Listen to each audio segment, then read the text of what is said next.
Hi, class. Welcome to another week of Counseling 120. This week, as promised, we are going to talk about time management and how it relates to your success as a student. Also, there is an assignment that's going to be due next week on Tuesday, October 1st. The weekly calendar assignment is due. So in terms of the weekly calendar assignment, really want you to take this and do it in detail, which is why I'm giving you until next week to do it. So there are some guidelines in terms of what you should include, but I really don't want you to skimp on this. It's important to be very detailed so that it can give you a picture of how you're spending time in a week. And what we want to do is have you use that as a tool to evaluate how you're spending your time, looking at the things that you're doing well, but also thinking about ways you can better use your time. Okay, so we all only have 24 hours in a day. Time's not that renewable resource. So let's use this exercise to do that. And later in the week, we'll have a discussion about how we are spending time and evaluating how we are spending our time. So planning.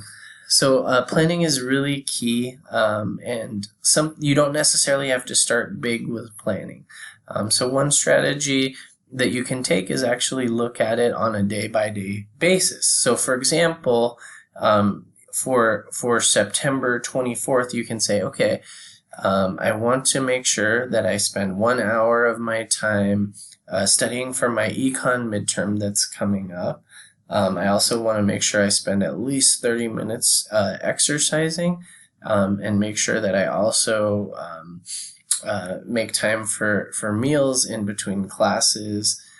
So those are 3 to-do lists that you can set, for example, for today and check them off. So with all lists and plans, it's always a good strategy to write them down.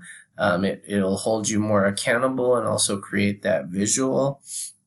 But your chances of completing goals go up much higher if you write them down. They go up even higher if you combine writing them down and also sharing them with someone, because it increases that accountability for you. Other strategies in terms of time management. How can you use technology as your friend? So today, with all the technology that we have with smartphones, and even here as students here, you have access to the Google Suite through your MySMCCD accounts. There are electronic calendars. So you can use technology as your friend. You can also opt to the old school method, which still works tried and true like an electronic planner, but maybe you're someone that likes the physical written planner.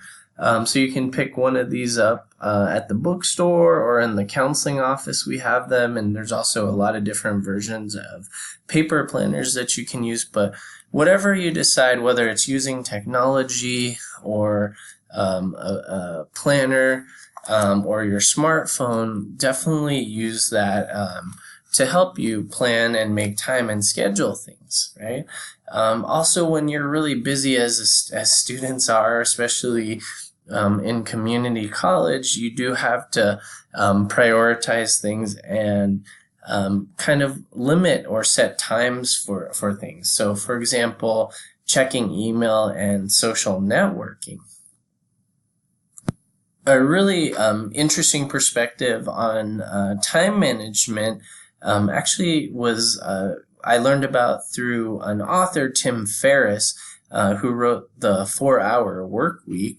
One of the strategies Tim uses is that Tim only checks email at certain times of day, and also uses tools like an out of office to say that I will only be checking during this time, so that it kind of can manage the expectations of folks, but also increase his efficiency, which is a really interesting perspective. So you can, for example, say, okay, I plan to check email at 10 a.m. and 4 p.m. every day.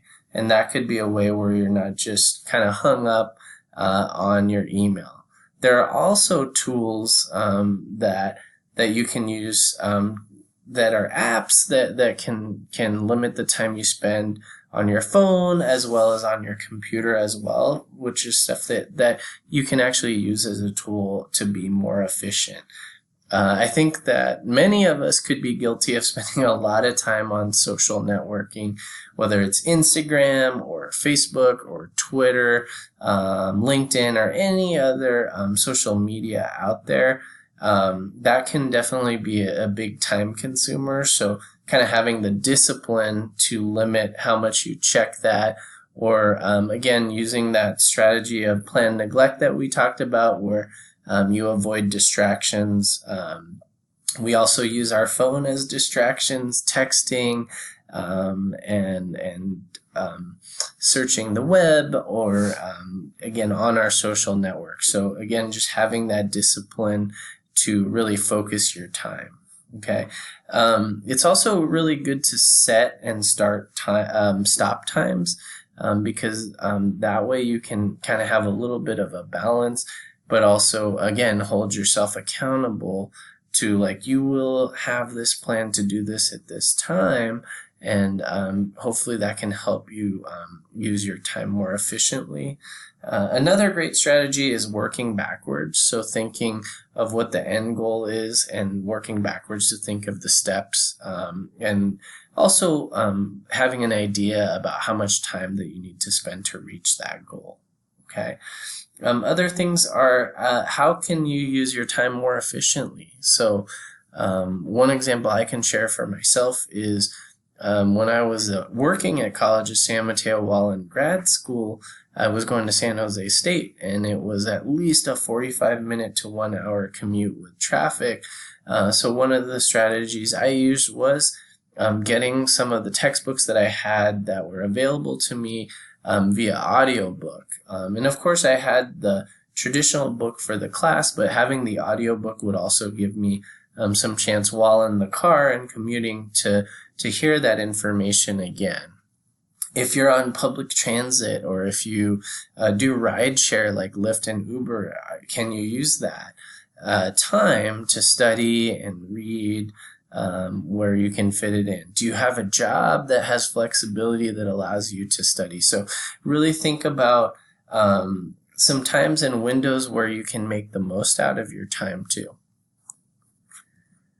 Yeah, and of course on rideshare and public transit, you can also use the audio books, or if you've recorded notes for yourself, you can listen to that. Maybe you even have an instructor that's open to recording, or if you have an accommodation that allows you to just re-listening could be an opportunity. Okay, so now as we transition to procrastination, procrastination is the action of postponing or delaying something. So with your scheduling and your own reflection, do you procrastinate? Are you someone that uses your time really well? So if you do procrastinate, what level are you? Are you someone who procrastinates a little bit? Are you someone who loves to do things at the last minute and maybe even thrives? But if procrastination is an issue for you, really, again, it's taking those steps to make changes from the ways you were doing things before, changing those patterns and behaviors that you've had before. So being really intentional about making habits to go in another direction. The opposite of procrastinating is being prepared and planning. So again, some people feel that working under pressure really works, but what happens if things come up and you can't get it done? What about the stress that comes with doing things at the last minute? I think, again, there is something to be said about balance and self-care, but if you do have the opportunity, take the chance and take the action necessary to do it. Again, as I mentioned, write down those long-term and short-term goals. Be sure to even share those with people that you're close to or that you care about, because that will also help keep you more accountable.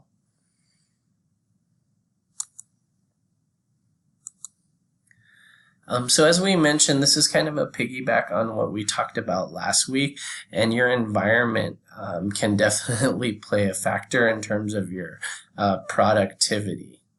So think about environments where you can use your time wisely and work well and efficiently.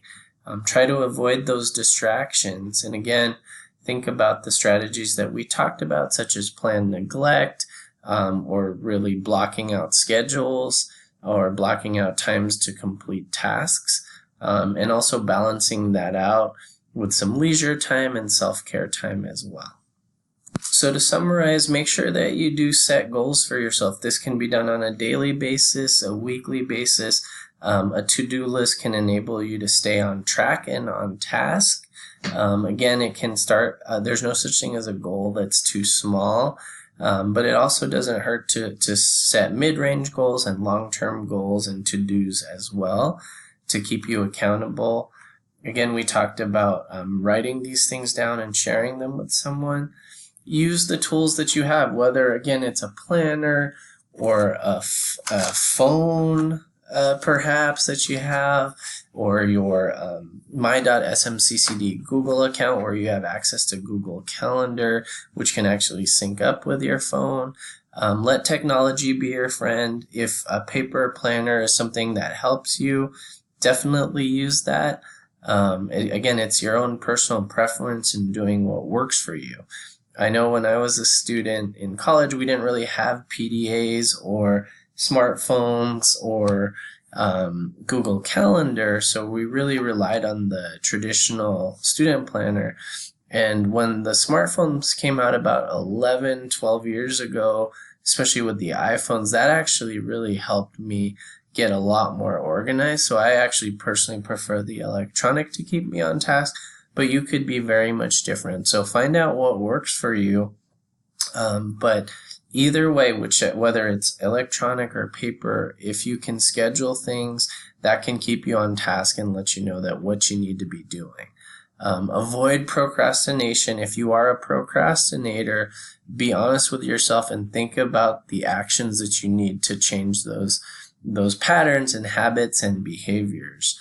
It is your calendar, so you can make the time to prioritize. Prioritize things that are important, and prioritize work and the things that are valuable to you, and school. Make sure you make enough time for school to be successful. And owning your calendar also means being realistic and honest with yourself in terms of what you can handle and what you can balance. Of course, we want to make sure that you find time for self-care, fun, and relaxation. Again, with the Maslow's hierarchy of needs, it's really difficult to be successful in school or work and family if you're not taking care of yourself. And again, I've said it earlier and I'll say it again. Be sure to hold yourself accountable by writing things down, and don't be shy about sharing it with others, whether it's myself as your instructor, your classmates in the discussion. Because again, that makes it real and tangible and will hold you accountable. So hope this talk on time management was helpful. We'll look forward to seeing your reflections in the discussion board too.